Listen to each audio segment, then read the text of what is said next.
जनशिक्षा नीति 2025 चिठा दलिल लोकार्पित। जातीय शिक्षा नीति 2020 विकल्प AISCC अखिल भारतीय शिक्षा बचाओ कमिटी पक्षर जातीय शिक्षा नीति 2020 विकल्प भाव जनशिक्षा नीति 2025 को सारा देश में उन्मोचन कर उपलक्षे भुवनेश्वर लोहिया एकाडेमी कमिटर ओडिशा शाखा सभापति प्रोफेसर वीरेन्द्र नायक सभापतित्व अनुष्ठित सांबादिक सम्मेलन में जनशिक्षा नीति 2025 चिठा दलिल उन्मोचन हो जाएगी। सारा देश में कोरोना महामारी लॉकडाउन होता बेले केंद्र सरकार देशव्यापी कौन वितर्क न करी लागू कर जातीय शिक्षा नीति 2020 विरोध में देशव्यापी विशिष्ट शिक्षाविद तथा शिक्षा सहित जड़ित व्यक्ति को नहीं विकल्प शिक्षा नीतिर खसड़ा भाव जनशिक्षा नीति 2025 प्रस्तुत कर देशव्यापी लोकार्पित कर जनशिक्षा नीति 2025 को एक वैज्ञानिक धर्मनिरपेक्ष गणतांत्रिक शिक्षा नीति भाव प्रस्तुत कर दर्शाई।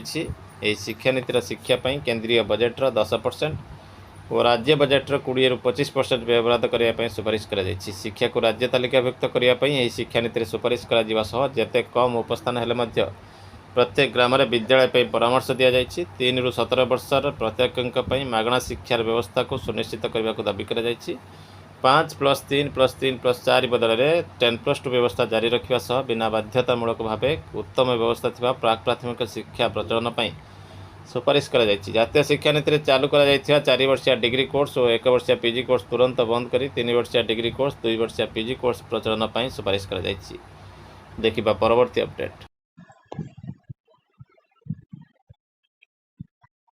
सुप्रीम कोर्टर जजमेंट टी रिजर्व थिला काली ठारू भाइराल होबार लगी जजमेंट रो किछि अंश।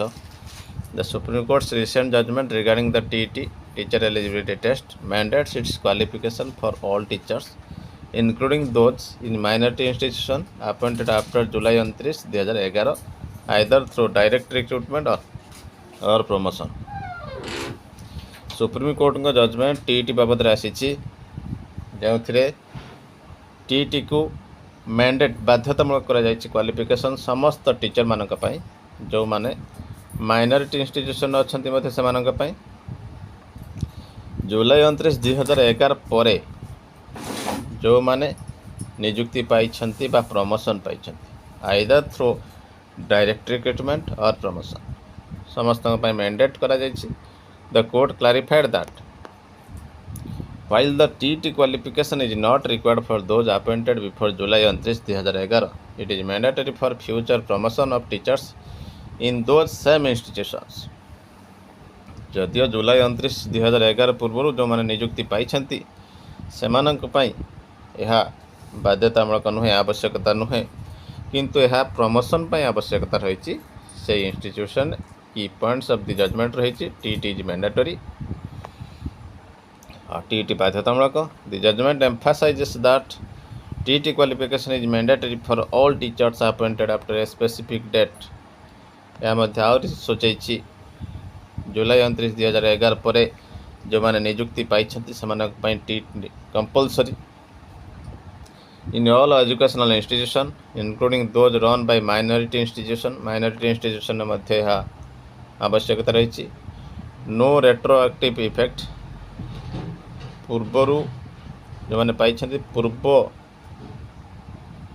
डेट रे यह इफेक्ट हेब ना। The judgment does not apply retroactively to teachers appointed before the specified date.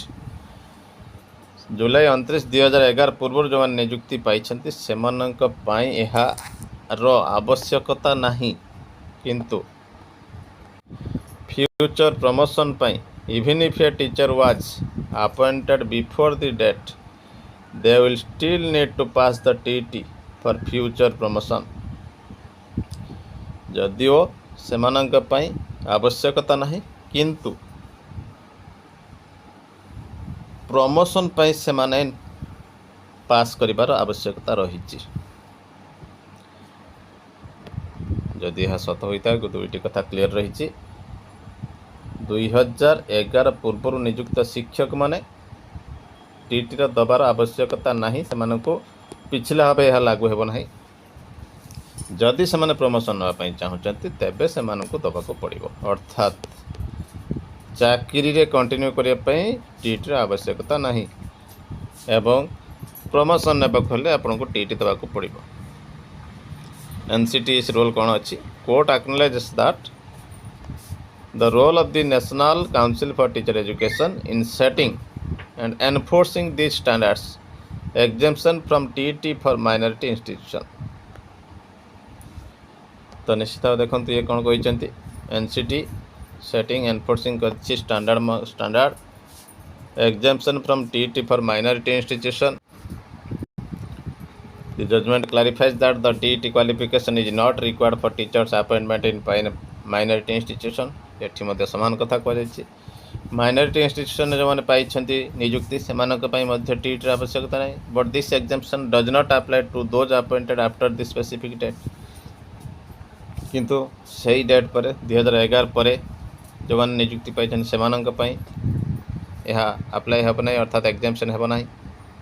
One time window for serving teachers गोटे सुजोग दि जाता। The court noted the NCTE's provision of a one time window for serving teachers to acquire the necessary qualification which was extended in some cases जहाँकि किसी क्षेत्र में ग्रहणीय।